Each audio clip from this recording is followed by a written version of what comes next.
all. This is Dr. Mobeen Sayed. Welcome to one more show. So we have discussed about the Epstein Barr virus and the long COVID before as well. So my request is that if you can find those videos on my channel and watch them, these will be very useful as well. Today, what I wanted to do was look at a bigger number of studies and present to you the definitive, I think it is definitive, evidence that Epstein Barr virus in some people have a role in their long COVID or vaccine injury symptoms.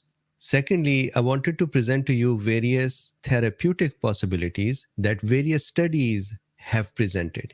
So my request to you is, if possible, if you can have a paper and a pen, because over the talk's duration, there will be multiple points where I'll present some of the drugs.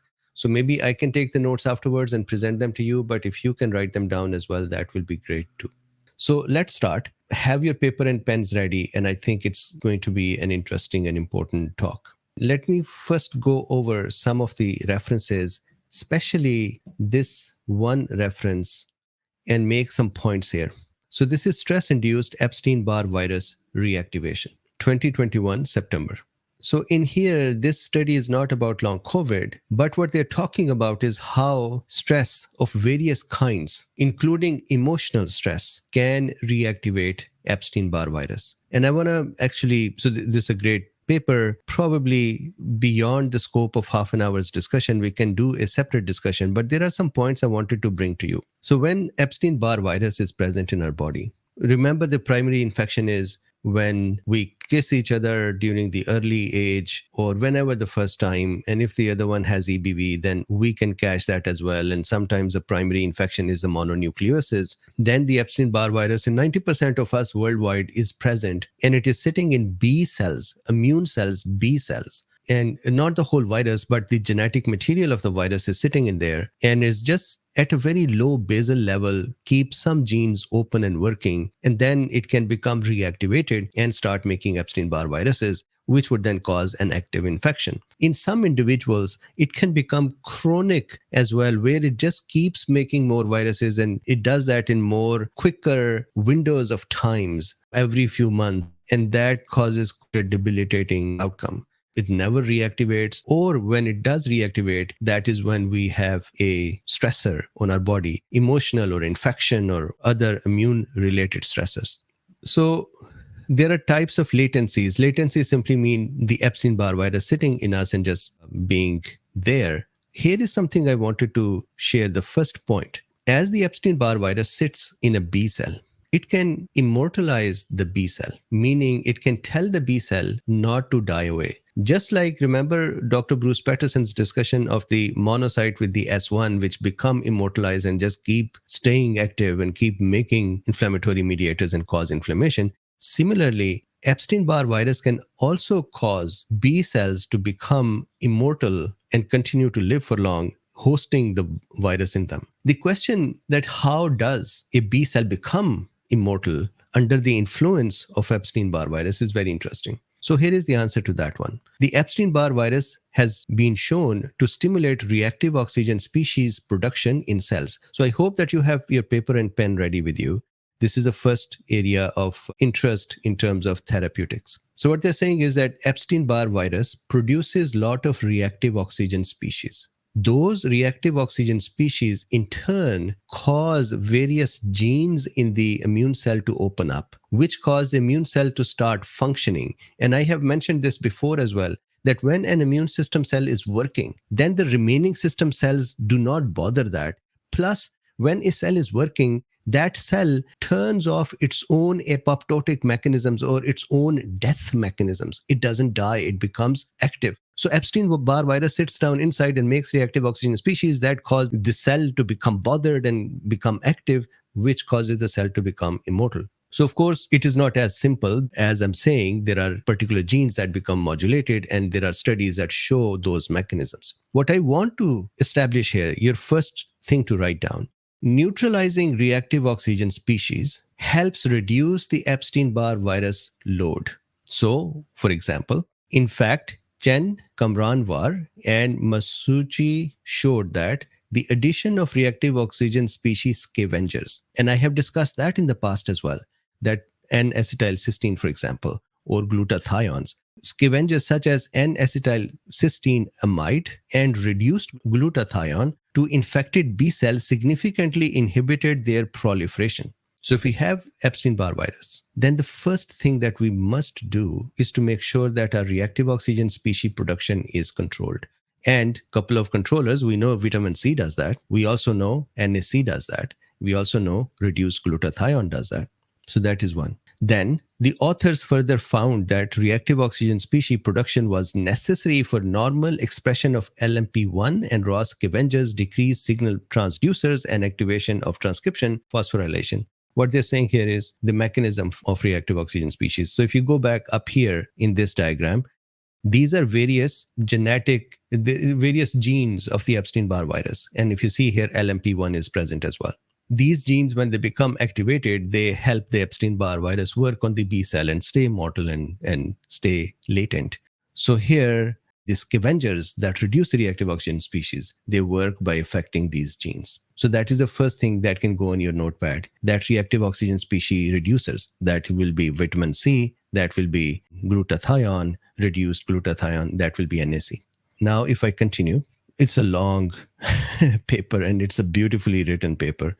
They have done some hard work over here. Then the co-infection and immunosuppression and reactivation. So here in this section 4.2, they talk about what are the possible ways that the reactivation can occur. And of course, the point of looking at these is for you to connect the dots that it is possible that if you have long COVID or the vaccine injury and you go through a specific kind of a stressor, then you should be aware that EBV can be reactivated. So they said that we observed that in post-transplant lymphoproliferative disorder. So when somebody has transplantation, tissue transplant, and the lymphocytes or the immune cells, they become more in number, they proliferate, they increase in number. During that time, EBV can become proliferated as well. So anytime the cells will increase in number, which will mean an infection, a viral, a bacterial infection, autoimmune disorders, anytime the cells are asked, the immune cells are asked to duplicate and increase in number, the Epstein-Barr virus would get a chance to duplicate as well and get a chance to become active. Then check this out.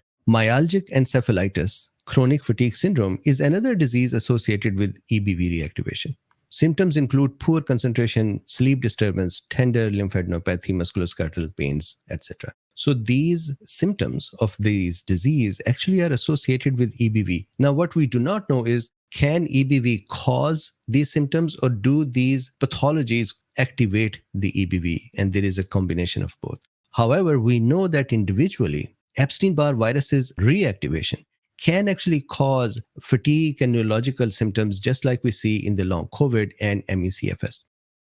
Then here, EBV can act as an opportunistic virus capable of taking advantage of host co-infection to reactivate. For example, a recent study assesses EBV reactivation in the setting of cytomegalovirus. So they saw that somebody who got cytomegalovirus, they had 52.7% of the patients also got EBV reactivation. So I would generalize it to say that when there are other viral infections, they can lead to EBV reactivation. And I would show you later on in today's talk that you would see that with the SARS-CoV-2, there were majority of the patients in acute or long COVID had the EBV reactivation.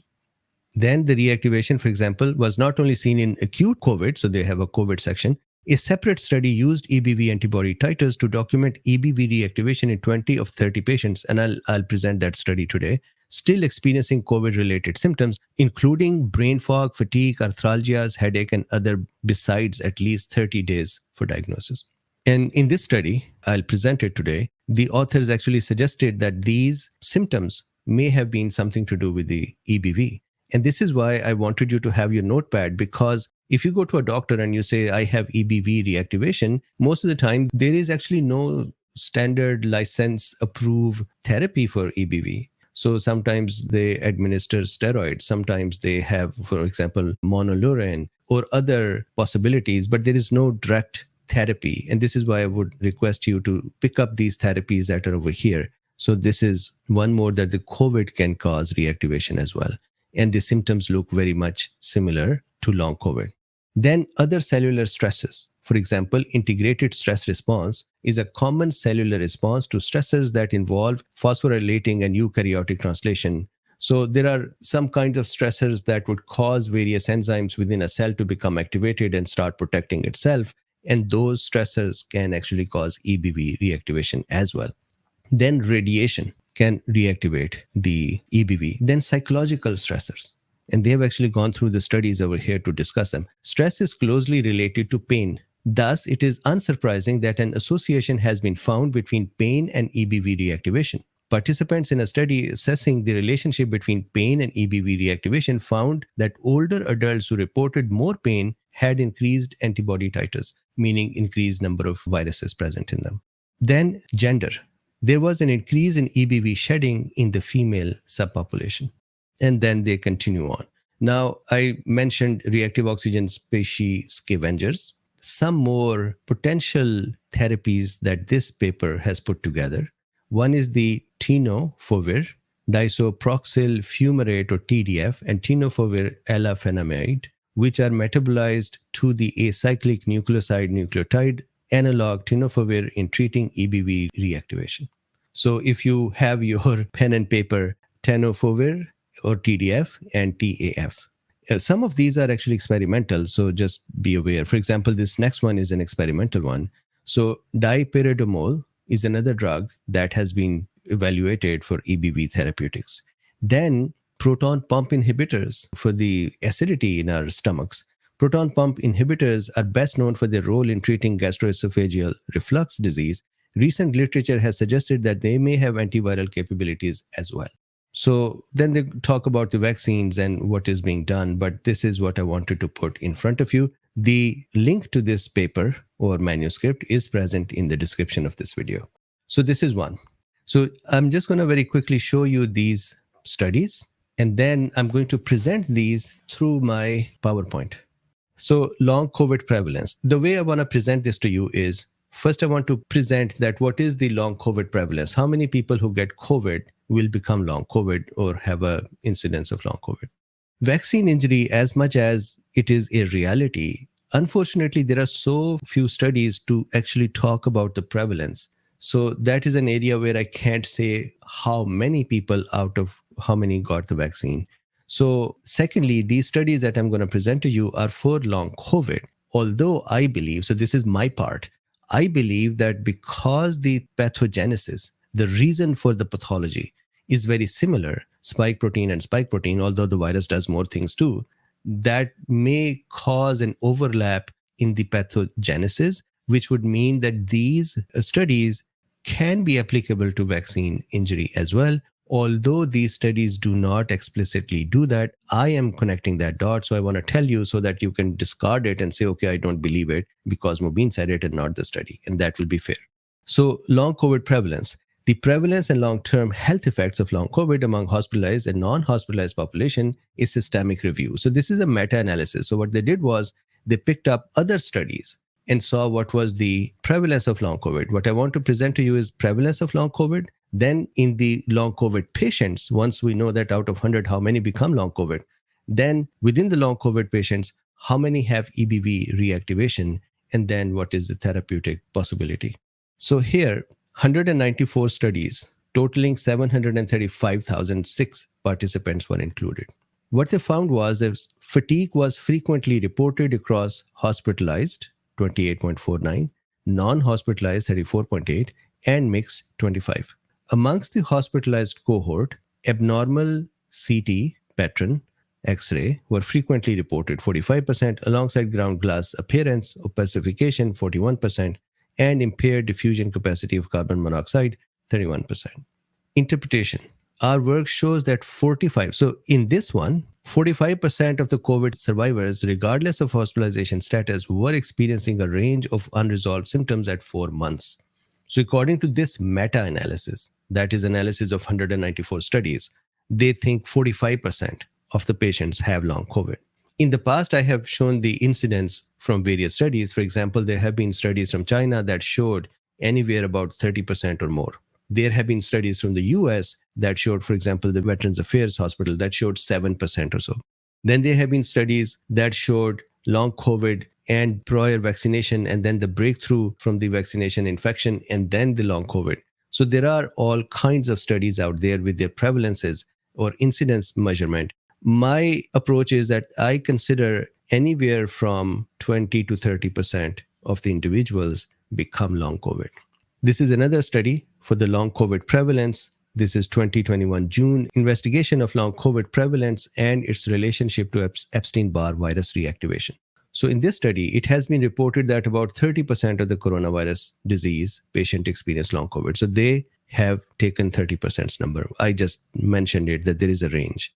Now, Epstein Barr virus itself. So I have now talked about that long COVID happens and what is the incidence of that. Now, EBV reactivation, same study. Epstein Barr virus is a human gamma herpesvirus. It is known to have infected and generally become latent more than 90% of global population. So the second piece of information I want to put in front of you is 90% of us have EBV in us. 95% of healthy adults have EBV in them.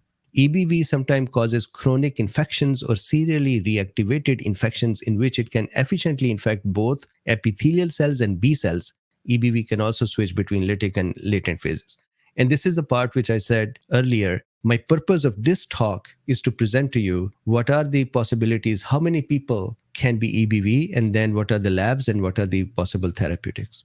A variety of clinical manifestations have been associated with EBV reactivation. These include fatigue, psychoneurosis, brain fog, sleep disturbance, arthralgia, pharyngitis, myalgia, headaches, fever, GIT complaints, and various skin rashes. This is a very important piece. If out of all of this study, if you just noted down what are the possible therapeutics, and if you just considered this one statement, then my purpose for today's talk is done. What I'm saying here is long COVID and vaccine injury both have these symptoms: fatigue, psychoneurosis, brain fog, sleep disturbance. You would see that a majority of long COVID patients have EBV reactivation. And here you're reading that EBV itself causes these symptoms. So that means that in long COVID patient, some of the patients where reactivation is present, they may have just the EBV symptoms mixed with the long COVID, or long COVID symptoms which are of the same type plus EBV superimposed, or just the long COVID and EBV not doing much. But EBV can be a contributory part in there. This also means that when we keep looking for spike-related pathology, while there may be EBV reactivation, then we are looking in the wrong direction. So the directions I have been evolving over the previous 2-3 years to understand what are the pathogenesis and what are the main possibilities. So we know that there can be spike-related issues. There is spike-related endothelial damage. There can be spike-related inflammation. There can be spike-related monocyte type issues that we have discussed in the past. Then I hope that I have been presenting in last few weeks, months, that anti-idiotypical antibodies or the Neil Jenkins network theory of the homeostatic mechanism for antibody management is also an important concept, and anti-ACE2 antibodies are important to keep an eye on because they would behave like the receptor binding domain of the spike protein, but they are not the spike protein. And they are actually more dangerous than the spike protein because not only they can bind with ACE2, they also have an antibody structure. That means they can do the remaining biological functions of antibody. That means they can activate complement system. That means they can connect with the mast cells. That means they can sit down with the neutrophils. That means they can work with the macrophages, and they can opsonize various tissues. Antibody behaving like a spike protein is more dangerous than the spike protein. And I see that physicians do not have a focus on that because we have just focused so much on this spike protein, all of us, including me. So the third focus, I had done this series in the past and I hope that I presented my case, but it seems like I have not. So here is the third part that we should look at, and that is latent virus reactivations, which includes EBV reactivation, human herpes 6 virus reactivation, cytomegalovirus reactivation, and flare-up of HIV.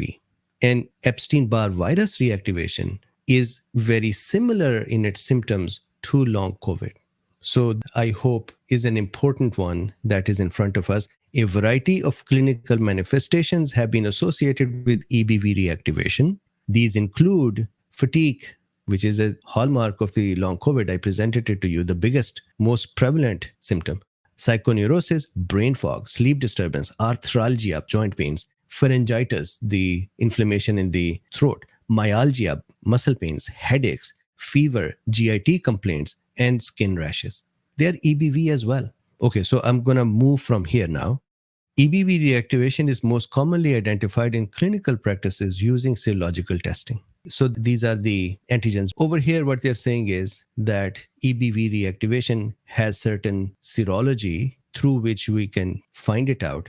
And I want to put one more thing over here in front of you. This is also something that can go on your notepad, and that is EBV serology can be done, and it may come back negative while the activation is still present. And I'll show you that study today. I have discussed that study in detail in the past. The reason for that is, in that other study that is down the road on this paper, is that they think that because herpesviruses live mostly in the oral areas, and SARS-CoV-2 arrives in the oral nasopharyngeal area as well, so the reactivation starts from the oral area, which means that the local lymph nodes start reacting first and local B cells start making antibodies. So these are better found in saliva than blood plasma. So a patient who might become long COVID or a patient who might develop long COVID symptoms may not have an indicator in plasma, but may have those indicators in saliva. Now, there is a problem. If you go to a lab and say, I want to see the EBV antibodies in saliva, they would not have any test. These tests are present for research, but not for commercial purposes. The commercial purposes saliva test for EBV is the DNA test. Still, if you can get that for the reactivation, that will be useful. The other important thing is that sometimes antibodies are not detectable. However, the Downey cells are activated cytotoxic T cells. So when the EBV becomes reactive and the B cells are sick, then the cytotoxic T cells, they become active and they go and kill these B cells. Those cytotoxic T cells would start circulating in the blood, and these can be identified, and they're called Downey cells because Downey was the researcher who found them. So they are actually really activated T cells.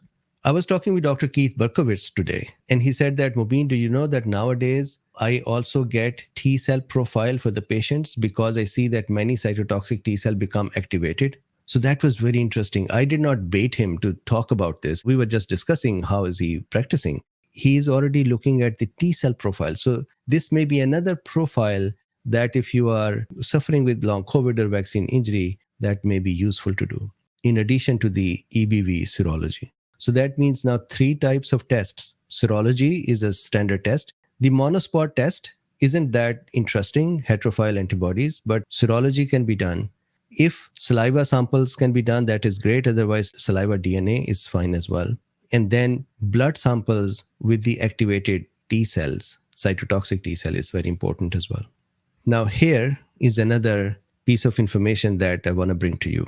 It is a small study, but look at this. We found that 66.7%, 20 out of 30, long-term long COVID subjects versus 10%, 2 out of 20 of long-term control subjects were positive for EBV. So there were 20 people who were control, and there were 30 people who were long COVID. And they saw that the 30 patients who were long COVID, 66.7% of them had EBV reactivation. And only 10% of normal other healthy population that was acting as control had EBV reactivation.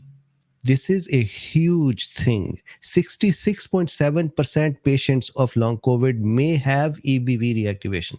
So I would request you, so the numbers out of 100 COVID patients, anywhere from 10 to 30% long COVID. Out of these 100 long COVID, 66.7% may have EBV reactivation. This is how large this number is. Then here, this is the short-term long COVID, meaning long COVID started but just started. So we found that 66.7, 6 out of 9 of short-term long COVID subjects showed evidence of EBV reactivation based on positive titers. Of course, then there would be a question in your mind that will the actual COVID acute infection have EBV reactivation as well? And I'll show you that. So now you're seeing 3 phases of the disease. Acute disease that I'll present in a short while. Short-term long COVID, meaning a few months only. Long-term long COVID, many months in the long COVID. So short-term long COVID, 66.7. Long-term long COVID, 66.7. Now let's look at the symptoms of EBV. And these are fatigue, insomnia, headache. We just talked about the myalgia, arthralgias and those. These are EBV symptoms. Then here, Chen et al. Of Renmin Hospital at Wuhan University in Hubei, China, were the first to document finding EBV reactivation in COVID-19 patients. So now the third thing I'm presenting to you, acute disease, and in that disease, reactivation of EBV. They found that 52.2% of the hospitalized patients had the EBV reactivation, 52, half of them. Then check this one out. This is an Italian study. In this study, they said that we have observed 95.2% of the patients in ICU had the reactivation, and 83.6% had sub-ICU, just before the ICU, had the reactivation. So acute COVID, 51%. Subacute, meaning sub-ICU and ICU, more than 80% reactivation. So what it means is that this virus, EBV, combines hands with SARS-CoV-2, and SARS-CoV-2 possibly ends up reactivating it by putting stress on our body. And then both of them cause damage to us. Here is another study. Lenner et al. Ran EBV and cytomegalovirus DNA test on COVID-19 patients in the medical ICU at the University of Innsbruck, Austria, and found that 78% of the COVID-19 patients they tested with respiratory failure requiring invasive ventilation had EBV reactivation, 78%. So then in the same study, they talk about the management approach. So they say that extended administration, so there are three that they would have here. So again, if you have your paper and pen with you, the three are valcyclovir, janicyclovir or jancyclovir, and spironolactones. So here, extended administration of valcyclovir is known to reduce the frequency of EBV infected B cells and has been theorized as a treatment to eradicate EBV from the body. Then spironolactone has been found in vitro to inhibit, this is an in vitro therapy, EBV VCA synthesis and capsid formation. And then this study showed that the treatment with jancyclovir, an anti-herpesvirus drug that blocks the replication of EBV, reduce the risk of death in patients with severe disease. So how many things now we know? I want to continue to stress on the therapeutic side because that is a takeaway at the end of the day. So reactive oxygen species neutralizers or scavengers, vitamin C, what was that? Glutathione, reduced glutathione, NAC. Then we talked about other drugs over there as well that could help. And now we're looking at some antivirals over here. Spironolactone is interesting. It is not really an antivirus, but it helps. Now, acute COVID. Here is another study about the acute COVID. I just presented some data to you before as well. This is interesting, this study, because what they're saying is that when acute COVID had EBV combined with it, then the patients had more fever. And I'll tell you my own point of view that whenever somebody said that, hey, I have SARS-CoV-2, and then they also had higher fever, I would think it is bacterial infection, superimposed secondary infection. And so antibacterial are needed. Here in this study, they said that actually if EBV is combined with SARS-CoV-2, then the patient's fever is higher. So that means if the patient is trending above 100, but not 103, 104, and it is kind of not, the viral infection like fever is not exactly low grade, but it is exactly not high grade, that may be EBV reactivation as well. So that is one thing they found. The second thing they found was that when EBV was superimposed with SARS-CoV-2, then the C-reactive protein that is produced by the liver in the acute phase of the disease, meaning whenever our body is under stress by an infection or inflammation, we ask our liver to make more acute phase proteins, and C-reactive protein is one such protein, and that is an indicator of acute inflammation going on. So C-reactive protein was more in EBV plus SARS-CoV-2 infection, and that actually makes sense. There are now two pathogens that are attacking our body. So of course, our body is going to respond more fiercely and would produce more C-reactive protein. At the same time, if you see here, the aspartate aminotransferase or AST was also increased. So the liver was under stress as well. So those patients that had EBV plus SARS-CoV-2, their liver damage was occurring as well, compared to those who only had SARS-CoV-2 and not EBV. And finally, they saw that those patients that were co-infected with EBV and SARS-CoV-2, they had a higher use of corticosteroid. That means they were more severe, and doctors were using steroids with them. So that means EBV can actually also cause tipping of the patient towards more severe state. So once again, I'll tie it back. You would probably hate me for repeating it so many times. That means reactive oxygen species scavengers, vitamin C's and glutathiones and NAC, they must be used during acute illness and during long COVID, even vaccine injury, because they are very important to keep EBV in control. So EBV reactivation may be associated with severity of COVID-19. Then next one. This is a study that I've discussed in complete lecture. And this is the antibody fingerprint of latent virus reactivations in SARS-CoV-2, long COVID, through saliva. So here, if you see, they said at 3 to 6 months after the mild asymptomatic SARS-CoV-2 infection, virus-specific antibodies in saliva were substantially induced, signifying a strong reactivation of later viruses, for example, EBVs, herpesviruses, in both cohorts. In patients with ME/CFS, antibody responses were significantly stronger. So those patients who had ME/CFS-like symptoms, they actually have higher titers of antibodies. That means they had more reactivation. So that means reactivation can cause these things, can contribute towards these things, not cause them. In particular, EBV-encoded nuclear antigen 1 IgG were elevated in patients with ME/CFS, but not in healthy donors or healthy patients. EBV VCA IgG, which is also another serology for it, was also elevated at baseline prior to SARS-CoV-2 infection in patients compared to HDs. Now, somebody who had EBV already active, they could also have more fingerprint or the antibodies present. Then they say our results denote an altered and chronically aroused antiviral profile against latent viruses and ME/CFS. SARS-CoV-2 infection, even in its mild asymptomatic form, is a potent trigger for reactivation of latent viruses. And that can be seen in saliva even before seen in blood. This is ME/CFS, myeloencephalitis chronic fatigue syndrome, very similar to long COVID symptoms of neurological symptoms and the fatigue. This has not been shown before because the antibody elevation is not detected systemically in circulating plasma. This is very, very important. And why do I keep harping on this? ME/CFS is a disease that we doctors have for a long time just put that in a bucket of, we don't know what's going on, we cannot fix it. And these patients suffer for a long time, for whole lives of theirs. Many long COVID or vaccine injured patients present with the similar symptoms, and doctors can easily put them in ME/CFS category and say, done, ME/CFS. But they may actually have spike damage, or they may have the anti-ACE2 antibodies, or they may have EBV reactivation, and these are manageable situations. EBV is not as manageable, but still it goes up and down, and there are some therapeutics that we talk about.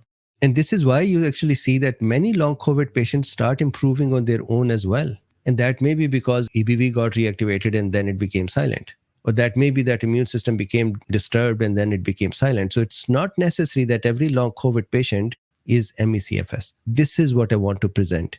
Okay, next, EBV reactivation and long COVID symptoms.